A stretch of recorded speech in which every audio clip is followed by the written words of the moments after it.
श्री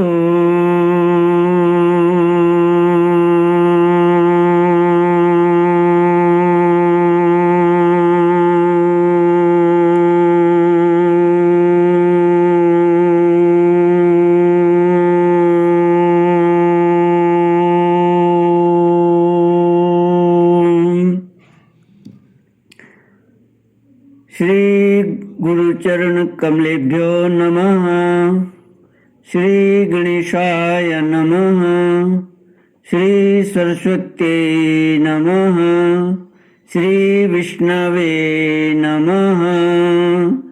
श्री कृष्ण गोविंद हरे मुरारे, हे नाथ नारायण वासुदेव। श्री कृष्ण गोविंद हरे मुरारे, हे नाथ नारायण वासुदेव। हे नाथ नारायण वासुदेव, हे नाथ नारायण वासुदेव। श्री कृष्ण गोविंद हरे मुरारे, हे नाथ नारायण वासुदेव। ओम नमो भगवते वासुदेवाय। ओम नमो भगवते वासुदेवाय। ओम नमो भगवते वासुदेवाय। ओम नमो भगवते वासुदेवाय। ओम नमो भगवते वासुदेवाय। ओम नमो भगवते वासुदेवाय। कृष्णाय वासुदेवाय हरये परमात्मने प्रणतक्लेशनाशाय गोविन्दाय नमो नमः। कृष्णाय वासुदेवाय देवकी नंदनाय च नंदगोपकुमाराय गोविन्दाय नमो नमः। सच्चिदानंद रूपाय विश्वोत्पत्त्यादिहेतुवे तापत्रय विनाशाय श्री कृष्णाय वयं नमः। सच्चित आनंद स्वरूप परमात्मा जो सृष्टि के उत्पत्ति, पालन और संहार करता है तथा जीवों के आध्यात्मिक, आदि दैविक, आदि भौतिक तापों को नष्ट करने वाले हैं, अर्थात जीवों के मानसिक, शारीरिक और भौतिक दुखों को दूर करने वाले हैं, उन श्री कृष्ण भगवान को हम नमस्कार करते हैं। श्री कृष्ण गोविंद हरे मुरारे, हे नाथ नारायण वासुदेव। श्रीमद् भागवत दसम स्कंद अथेकोनषष्टितमोऽध्यायः।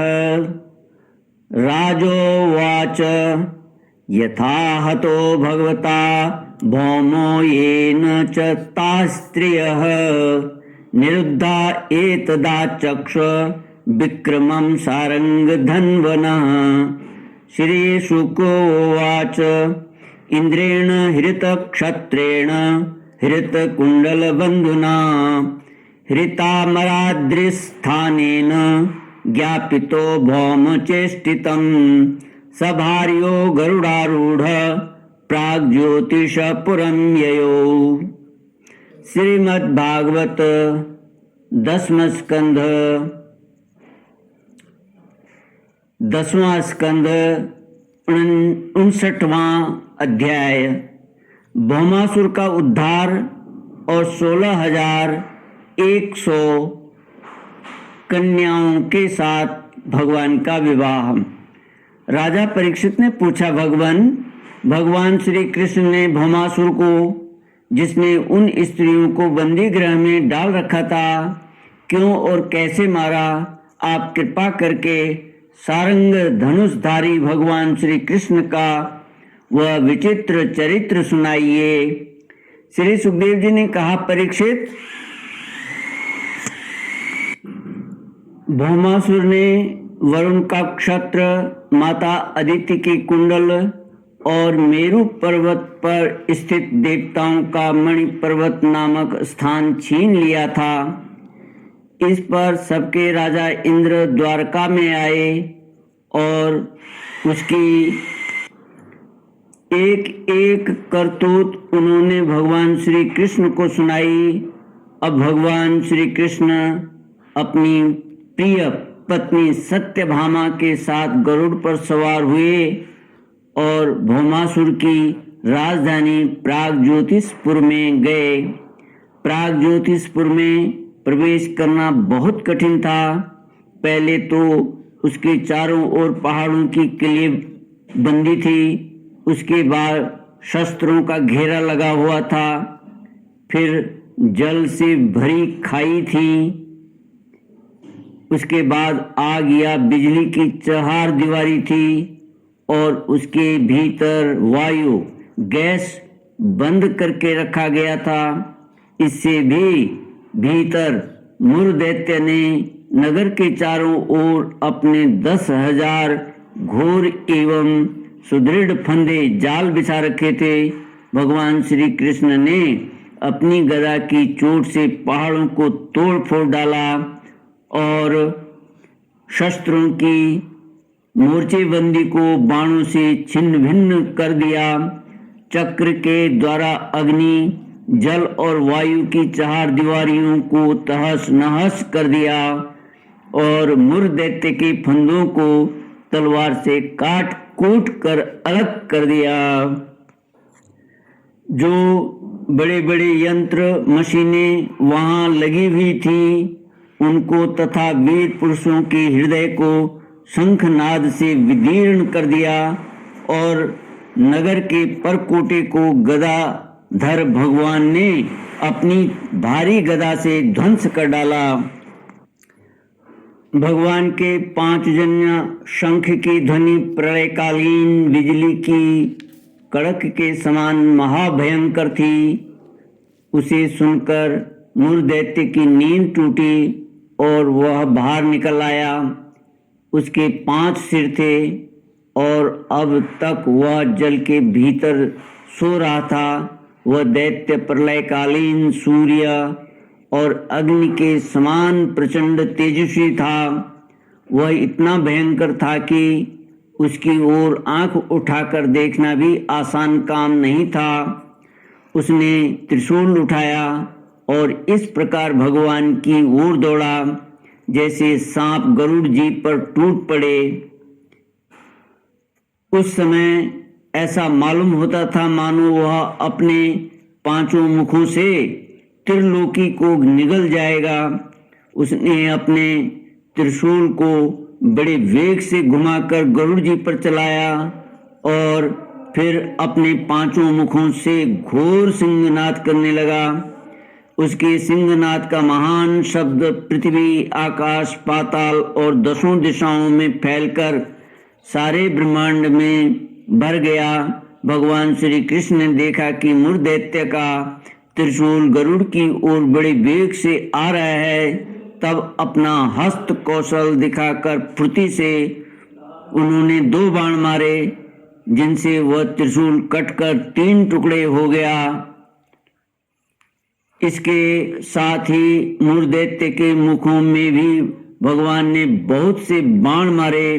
इससे वह दैत्य अत्यंत क्रुद्ध हो उठा और उसने भगवान पर अपनी गदा चलाई, पर मनुष्य जन्म केवल आत्मानंद प्राप्ति के लिए हीन हो जाने के कारण अपनी भुजाएं फैलाकर श्री कृष्ण की ओर दौड़ा और उसने खेल खेल में ही चक्र से उसके 5 सिर उतार दिए। उसके 5 सिर उतार लिए। सिर कटते ही मुर दैत्य के प्राण पखेरु उड़ गए और वह ठीक वैसे ही जल में गिर पड़ा जैसे इंद्र के वज्र से शिखर कट जाने पर कोई पर्वत समुद्र में गिर पड़ा हो। मुरदैत्य के 7 पुत्र थे, ताम्र, अंतरिक्ष, श्रवण, विभावसु, वसु, नवस्वान और अरुण।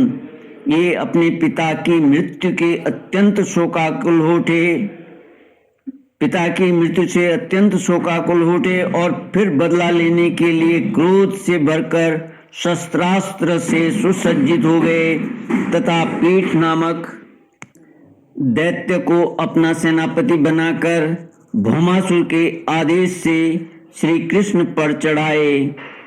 श्री कृष्ण गोविंद हरे मुरारे, हे नाथ नारायण वासुदेव।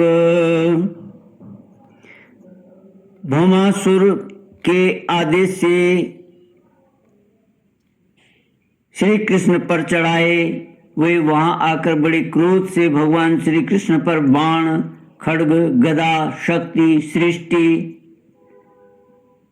गदा, शक्ति, रिष्टि और त्रिशूल आदि प्रचंड शस्त्रों की वर्षा करने लगे। परीक्षित, भगवान की शक्ति अमोघ और अनंत है।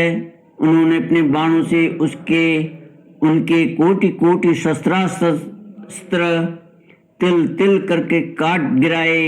भगवान के शस्त्र प्रहार से सेनापति, पीठ और उसके साथी दैत्यों के सिर, जांघें, भुजा, पैर और कवच कट गए और उन सभी को भगवान ने यमराज के घर पहुंचा दिया। जब पृथ्वी के पुत्र नरकासुर भौमासुर ने देखा कि भगवान श्री कृष्ण के चक्र और बाणों से हमारी सेना और सेनापतियों का संहार हो गया, तब उसे असह्य क्रोध हुआ। वह समुद्र तट पर पैदा हुए बहुत से मद वाले हाथियों की सेना लेकर नगर से बाहर निकला। उसने देखा कि भगवान श्री कृष्ण अपनी पत्नी के साथ आकाश में गरुड़ पर स्थित हैं, जैसे सूर्य के ऊपर बिजली के साथ वर्षाकालीन श्याम मेघ शोभायमान हो। भौमासुर ने स्वयं भगवान के ऊपर शतघ्नि नाम की शक्ति चलाई और उसके सब सैनिकों ने भी एक ही साथ उन पर अपने अपने अस्त्र शस्त्र छोड़े। अब भगवान श्री कृष्ण भी चित्र विचित्र पंख वाले तीखे तीखे बाण चलाने लगे। इससे उसी समय भौमासुर के सैनिकों की भुजाएं, जांघें, गर्दन और धड़ कट कट कर गिरने लगे। हाथी और घोड़े भी मरने लगे। श्री कृष्ण गोविंद हरे मुरारे, हे नाथ नारायण वासुदेव। श्री सुखदेव जी कहते हैं, परीक्षित, भौमासुर के सैनिकों ने भगवान पर जो जो अस्त्र शस्त्र चलाए थे, उनमें से प्रत्येक को भगवान ने 3-3 तीखे बाणों से काट गिराया। उस समय भगवान श्री कृष्ण गरुड़ जी पर सवार थे और गरुड़ जी अपने पंखों से हाथियों को मार रहे थे। उनकी चोंच, पंख और पंजों की मार से हाथियों को बड़ी पीड़ा हुई और वे सब के सब आर्त होकर युद्ध भूमि से भागकर नगर में घुस गए। अब वहां अकेला भौमासुर ही लड़ता रहा।